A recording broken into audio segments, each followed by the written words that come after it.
Everyone, welcome back to my channel pantua daily blog. আমি পিয়ালি চলে আসলাম কম বেশি সারাদিনের জন্য তোমাদের সাথে গোটা একটা দিনের ব্লগ শেয়ার করতে।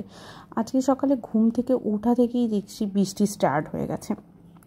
এরকম বৃষ্টি ওয়েদারে একটু খিচুড়ি হলে মন্দ হয় না, কিন্তু জানো তো, যে দুপুরবেলা আমরা ভাত খাই মানে ওই 1:30 নাগাদ, আর যে সকালে আমাদের রান্নাটা হয় নেনুর স্কুল নেনুর বাবুর অফিস থাকলে এই ধরো 7:30 8টা নাগাদ, তাতে করে খিচুড়ি রান্না করলে খিচুড়ি বরফ হয়ে পান্তা হয়ে যাবে।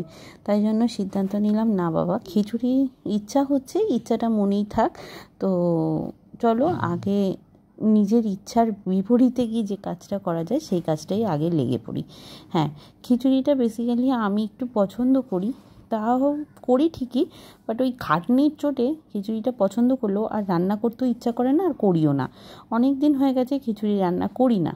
তো চলো আজকে কী কী রান্না হচ্ছে সেগুলো একবার দেখিয়ে দিই। সবজি তেমন বিশেষ একটা কিছু ছিল না, ছিল 10টা মতো পটল, তাই সেই পটলগুলো ভাজলাম। পটলগুলো ভেজে একটু পোস্ত আর চালমগজ আর বাদাম বাটা দিয়ে পোস্ত করলাম। আর করলাম ডিমের একটু বেশি করে ঝোল করলাম। ডিমের বেশি করে ঝোলটা কেন করলাম, কেননা আজকে রাত্রে নেনুকে ভ্যাকসিন দিতে নিয়ে যাওয়ার কথা আছে। না, নেনুর 5 বছরের ভ্যাকসিন তো হয়েই গেছে, এটা 5+এ একটা ফ্লু ভ্যাকসিন আছে, যেগুলো আর কি সরকারি ভ্যাকসিনের খাতায় এইগুলো থাকে না, বেসরকারিভাবে নিলে মানে প্রাইভেটে নিলে আর কি এই ভ্যাকসিনগুলো নেওয়ার কথা ডাক্তারবাবুরা রেকমেন্ড করে থাকে। ওভারঅল ধরতে গেলে প্রায় 6-7 বছর পর্যন্ত এই ভ্যাকসিনটা নিতে পারেন, বাট না নিতে চাইলে না নিতে পারেন। তবে 5 বছর পর্যন্ত নেওয়াটা আমার মনে হয় যে ম্যান্ডেটরি, ডাক্তারবাবুর বক্তব্য হচ্ছে এটা। তো আজকে নেনুর 5+এর ভ্যাকসিন যথারীতি নেনু আগে থেকে জেনে গেছে, আর জেনে যাওয়ার কারণে নেনু একটু মানসিকভাবে প্যানিকড হয়ে আছে। তো সেই জন্যই আর কি ওকে নিয়ে একটু নাজেহাল হয়ে আছি। আর সকাল থেকে বৃষ্টি পড়ছে, ওভারঅলটা ধরতে গেলে বেশ খানিকটা টেনশানে আছি যে কিভাবে নেনুকে নিয়ে যাব। অর্পণ অফিসে বেরিয়ে গেছে, অফিস থেকে বাড়ি আসবে, তারপর গিয়ে সমস্ত কিছুটা হবে। সব কিছু এক কথায় ধরতে গেলে বেশ একটা চাপা টেনশানে আছি বই কি।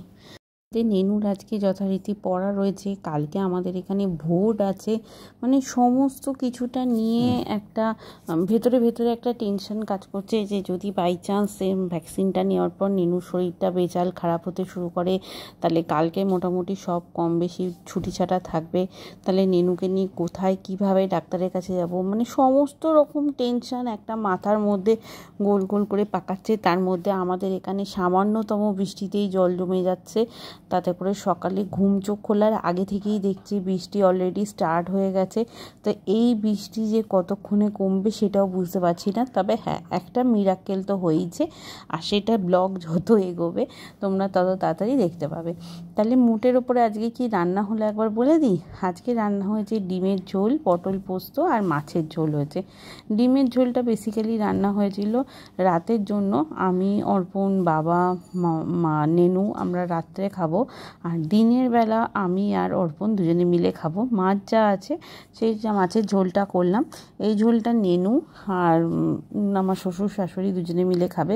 এই ছোট মাছগুলো খুব উপকারী হয়, বাট এত কাঁটা হয়, বিরক্ত ধরে যায় খেতে। তো নেনুকে আজকে জিজ্ঞাসা করলাম, হ্যাঁ রে নেনু, তুই ব্রেকফাস্টে কী করবি? প্রথমে তো বলে ফেললো দুধ আর ওটস খাবো, তারপর হঠাৎ করে ওর মাইন্ডটা ঘুরে গিয়ে আমাকে বলল, না, আমাকে আজকে তুমি একটু পাস্তা রান্না করে দাও। তো এখানে সেই পাস্তা রান্নার প্রস্তুতি চলছে, আর পাস্তা করলে আগেই বলেছি একটু বেশি করে রান্না করি, কারণ আমি, শাশুড়ি, লক্ষ্মী কাকি আমরা প্রত্যেকেই পাস্তাটা খেতে একটু পছন্দ করি, সেই জন্য একটু পরিমাণে বেশি হলেও খুব অসুবিধা হয় না, সবাই মিলে খাই। তো তাই 100, আগের দিন 50 মতো পাস্তা রান্না করেছিলাম, 50 100 কাছাকাছি, আর আজকে 150 পাস্তা নিয়ে এসে রান্না করছি। তো একদম ইজি প্রসেস, কোনো তামঝাম ছাড়াই, ডিম পেঁয়াজ আলু দিয়ে যেরকম চাউমিন রান্না করা হয় সেরকম চাউমিন। নেনু খাবে কতটুকু বলতে পারছি না, তবে মেরে পিটিয়ে খাওয়াতে হবে এইটুকু একদম শিওর, কারণ ও যতটা বেগের সাথে বলে এটা খাবো ওটা খাবো সেটা খাবো, বাট সেটা যে কতটা খায় সেটা যথেষ্ট সন্দেহের ব্যাপার। তো কাঁচা তো বেশ খানিকটা ছিল, জানি না কিভাবে কাচবো। মোটামুটি যদি একটু বৃষ্টি ধরা দেয়, বৃষ্টির গতিটা এখন একটু কমেছে। সকালবেলা যখন রান্নাঘরে ঢুকছিলাম তখন তো একদম সেই মুহুরে বৃষ্টি আসছে, ঝমঝম করে একদম ঝাঁপিয়ে বৃষ্টি হচ্ছে, তবে এখন একটু বৃষ্টির পরিমাণটা কমেছে। আর এখানে দেখো অলরেডি পাস্তা হয়ে গেছে, আর পাস্তাগুলো এবার সবাইকে সুন্দর করে প্লেটে প্লেটে সার্ভ করে দিলেই আমার আজকের রান্নাঘরের পার্ট শেষ হয়ে যাবে। তো চলো সাথে থাকো আর দেখতে থাকো পান্তুয়া ডেইলি ব্লগ।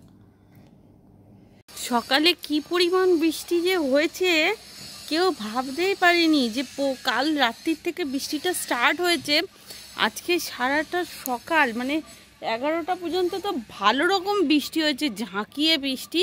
আর এখন এমন রোদ উঠেছে যে ভালো লাগছে, রোদের তাপটা ভালো লাগছে, আরও বেশি করে ভেবে ভালো লাগছে যে এত কারি জামা কাপড় কেচেছি, হ্যাঁ এইগুলো সব মানে শুকিয়ে যাবে, এইটা ভেবেই আরও বেশি ভালো লাগছে। দেখবে শীতকালে তুমি যতই মাথাটা গেছে আমার, বর্ষাকালে তুমি যতই কমফোর্টে জলে দাও, তুমি ভালো করে বেশি করে সার্ফ দিয়ে কাচো, বেশি করে ভালো করে ধোও, কোনোভাবেই না তোমার কোনো রকম সুফল কিছু পাবে না। সেই একটা জামা প্যান্টের যে এরকম একটা গুমসুনি যে একটা গন্ধ হয় না, সেই গন্ধটা কিন্তু থাকবেই। একটু যদি রোদ লাগে আর একটু যদি রোদের আলোতে জামা কাপড়গুলো শুকিয়ে যায়, মানে রোদের তাপেতে যদি জামা কাপড়গুলো একটু শুকিয়ে যায়, তাহলে আর এই একটা অন্যরকম যে একটা ব্যাড স্মেল সেই জিনিসটা আর করবে না। এমনি আজকে আমার ঘরদোর থেকে যেন আমার ফিল হচ্ছে একটা বিচ্ছিরি গন্ধ, কেননা আমার শোয়ার ঘরটা বাদ দিয়ে আমার আশেপাশের দুটো ঘরে যে জানলাগুলো আমি খুলে রাখি, সেই জানলাগুলো খুলতে পারিনি। যেহেতু খুলতে পারিনি সেহেতু এটা ঘরের মধ্যে একটা গুমোট গন্ধ কাজ করছে, আমার জানি মনে হচ্ছে, জানি আদৌ না এটা হচ্ছে না, এটা সব কিছুই মেন্টালি, কিন্তু তাও একটা ফিল হচ্ছে না কেমন একটা গুমসানি একটা গন্ধ, একটা গুমোট একটা ব্যাপার ফিল করছি। তো চলো, ভাগ্যিস রোদটা উঠেছে, জামা কাপড়গুলো সবই কম বেশি শুকিয়ে যাবে। বড়জোর নেনুর প্যান্টটা কোমরগুলো একটুখানি ভিজা ভিজা থাকলেও থাকতে পারে। তো চলো সাথে থাকো আর দেখতে থাকো পান্তুয়া ডেইলি ব্লগ। যারা চ্যানেলে নতুন তারা প্লিজ চ্যানেলটাকে লাইক শেয়ার কমেন্ট সাবস্ক্রাইব করে দিও। আমাদের সেই ছোট্ট কলিমা এখন অনেক বড় হয়ে গেছে। কলিমার মা গেছে সেলাই শিখতে, আর কলিমা আছে তার ঠাম্মির কোলে বসে, আর আমি ছাদ থেকে ওর ভিডিওটা নিচ্ছি। অনেকটা ক্লোজে গেছিলাম, সেই জন্য মানে জুম করেছিলাম, সেই জন্য ফোনের একটু ছবিটার একটু প্রবলেম হয়ে যাচ্ছে, যেহেতু ফোনেতে ভিডিও করি সেই জন্য আর একটু বেশি প্রবলেম হয়ে যাচ্ছে। আর দেখছো ও ঠিক দেখতে পেয়েছে আমাকে, আর ওখান থেকে ওর ঠাম্মিকে বারবার করে ইশারা দিচ্ছে যে আমার কাছে নিয়ে আসার জন্য। জানো তো, ও আগে খুব সুন্দর ঘরে বসেই রাখলে থাকতো, এখন না একদম বসতে চায় না। এখন সারাদিন ওর মাথায় চলে যে কতক্ষণে ঘুরবো। আর ওই যে ঠাম্মির কোলে ও বসে আছে, এটা ওরই ঠাম্মি। আমরা তো বলি ওটা ওর সখী, আর ঠাম্মিকে বলি যে ওটা ওর বেস্ট ফ্রেন্ড, মানে ওকে বলি এটা তোর বেস্ট ফ্রেন্ড, আর ঠাম্মাকে বলি ঠাম্মা এটা তোমার সখী। সত্যি কথা, এত সুন্দর দুজনের মধ্যে বন্ডিং, সারা দিন সেই ফেভিকল লাগিয়ে চিপকে থাকা বলে না, ও ঠাম্মির সাথে সারাদিন ফেভিকল লাগিয়ে চিপকে থাকে। স্নান করা, খাওয়া, ঘুমানো, খেলা, কথা, এমনকি পারলে ঠাকমা যদি টয়লেটে যায় তো ঠাকমা পারলে ওকে কোলে নিয়ে টয়লেটে গেলে বোধহয় ভালো হয়, এতটাই দুজনের মধ্যে ভালোবাসা। ভেবেছিলাম সকাল থেকে যা যা বলেছি যে নেনুর আজকে ভ্যাকসিন আছে, নেনুকে ভ্যাকসিন দিতে নিয়ে যাব, আর সেই সময় তোমাদের সাথে শেয়ার করে দেবো। ব্যাস, নেনুকে তো আগে থেকে নেনুর পাপা বলে রেখেছে যে ওই দিন তোমাকে ইঞ্জেকশন ফোটাবে, তুমি কিন্তু কাঁদবে না, তুমি লক্ষ্মী ছেলে হয়ে থাকবে। ওই শিরে সংক্রান্তি গাড়িতে ওঠার আগে থেকেই ওকে ঘর থেকে টেনে আমি বার করে গাড়িতে ওঠাতে পারছি না, এমন কান্নাকাটি জুড়েছে। কাঁদতে কাঁদতে গেল, ওখানে বসে হ্যাঁ হ্যাঁ করে কেঁদে গেল। ডাক্তারবাবুর কাছে ওয়েটটা মাপলো, তারপর যেই ডাক্তারবাবু ইঞ্জেকশন খুলে বার করেছে, ওকে আর পায় কে, এমন তেড়ে চিৎকার করে কাঁদলো। ওকে আর কিভাবে চেপে ধরে যে ইঞ্জেকশনটা দিলাম সে আমরা জানি। আর ওই পরিস্থিতিতে ভিডিও করার পরিস্থিতি ছিল না, তাই তোমাদের সাথে কিচ্ছুটি শেয়ার করতে পারলাম না। সরি ভাই, কেউ কিছু মনে করো না, শুধু একটু দেখে না। দেখো কিভাবে এক্ষুনি হোঁচট খেয়ে পড়েছে, কিভাবে হোঁচট খেয়ে পড়েছে। থাকবো কোনো জলের বোতল পড়ে গেছিল, তুলতে গেছিল। হাতটা দেখি রে, আবার দেখো হাতে ট্যাটু করেছে, দেখেছো হাতে ট্যাটু করেছে, হাতে ট্যাটু করেছে। তো চলো আজকের ব্লগটা আমি এখানে বিছানায় বসে শেষ করলাম। কিছু বলবি তুই? তাড়াতাড়ি খেয়ে নে,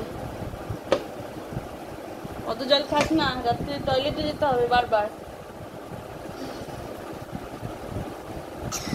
বলে দাও একবার, বলাই যায় প্রভু শ্রী জগন্নাথের জয়।